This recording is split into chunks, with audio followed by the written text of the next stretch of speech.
So my approach to each parade was fairly consistent. Once I researched which parade I wanted to go to, and usually I would do that trying to find videos that local people had shot during the parade on YouTube. Um, I would also go onto Google Street View to get a look at the architecture of the place. Often there would be a map that the parade organization would show you where the route was. So I'd kind of look at it on Google Street View and try to work out the demographics of a town, what kind of population was going to be there.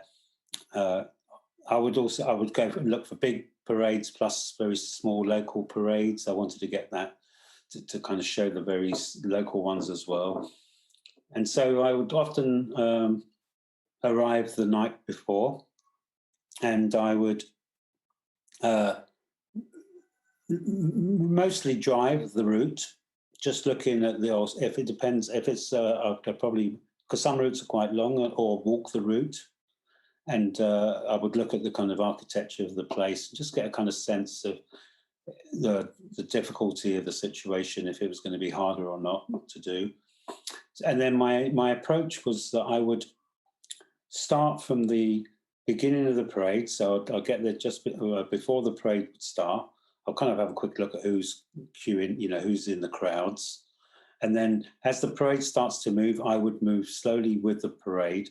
And every time I found a landscape or a group of people that was interesting to me, I would stop on the opposite side of the road and I would photograph between the floats. So you have floats or marching bands in the parade. So I would wait for the gaps between the floats and then make my images. I tended to make kind of 3 or 4 images. I'll wait patiently to get, and I focus on certain elements of it. My frame would be very precise, mainly because the landscape for me is really interesting and important. And I suppose I've always been influenced by American photography right from the beginning of my photography. When I started as a 20-year-old, and went to various colleges. My access to photography was through the libraries. This is pre-internet and this explosion of photo books. And most of the photo books that were visible, that appealed to me, were American photographers. I mean, we had some English photographers, but they were like the Cecil Beaton and, we had Bill Brandt, who was also a good photographer. But it was the American photographer. So I think of the first time I was really got heavily into photography and found photography that kind of talked to me was seeing the work of people like Robert Frank, Diane Arbus, Lee Friedlander, Bill Owens, particularly with his Suburbia, also really appealed to me. And I think ever since I've always had this interest in American photography. I think one of the most developed countries for photography. And I think then you have Walker Evans and Robert Adams and Henry Vessel, and I mean, you can sing Shaw, Eccleston. You can just continue listing Americans, including a lot of the young modern American photographers of today, like that are working. So I think, and so I was kind of the American landscape itself is very tricky to photograph. Because it's when I was traveling with Vanessa, you're almost looking at other people's photographs when you look at the landscape. You kind of recognize it through someone's photography, and so, yeah, and you have to take those images, but you kind of think, well, maybe this is a little bit of a cliche, and in a sense, you never use them because you think it's too kind of familiar. But what I've done with American parades is kind of made reference to all those landscapes from all these great photographers, but it's not the sole component of the image.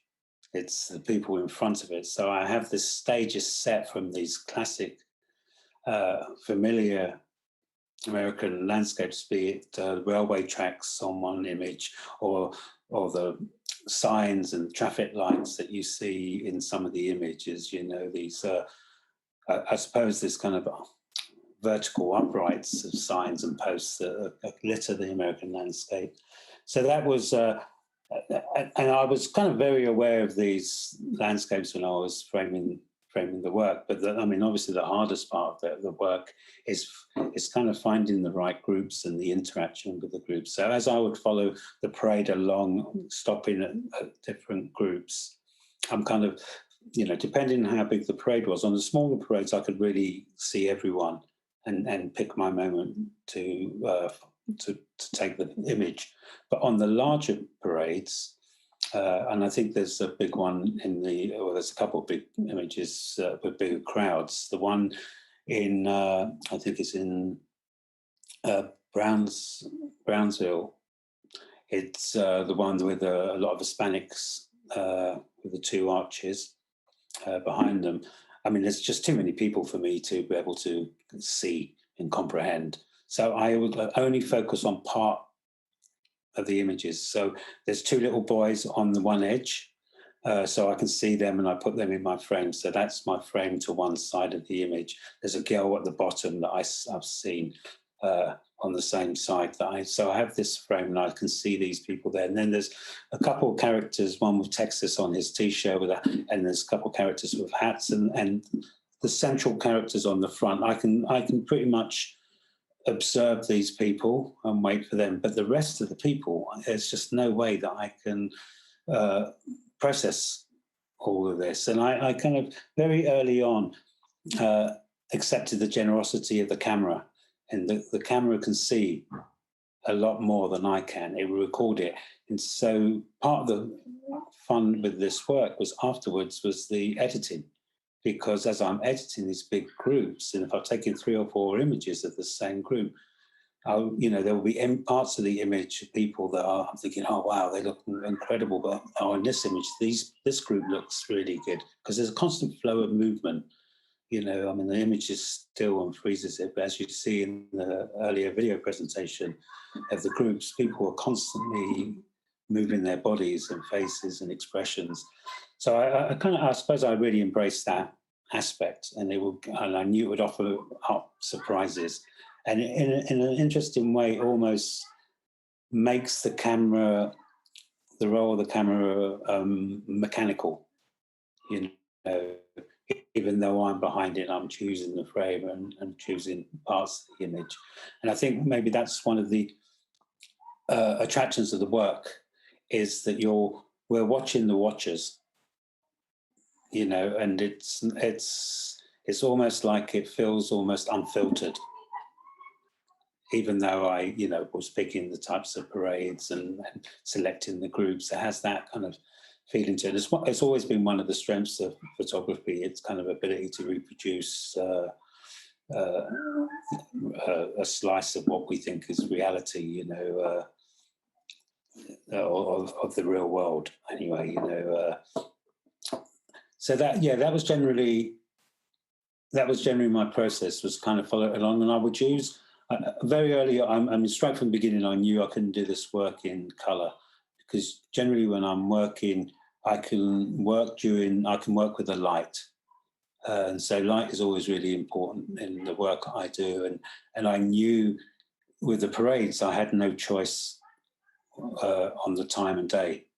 And also because I was crossing the whole country, so from winter to summer, and I would have to shoot into the light in some places, away from the light. So that was one of the big considerations, was the ability to have more control with black and white over the light. And then, I mean, the second aspect is that the colours, I think, would have, again, with bad light, the colours would have been really distracting. Heavy blue skies in the summer would have been distracting. And I think for me, the whole emphasis is on the people, their faces, their expressions, their body language. And I think in black and white, it really captures that focus. As in colour, the colours of clothes would kind of draw your eye and so on. So I think it's the way you can, follow the images from face to face. So that was really important.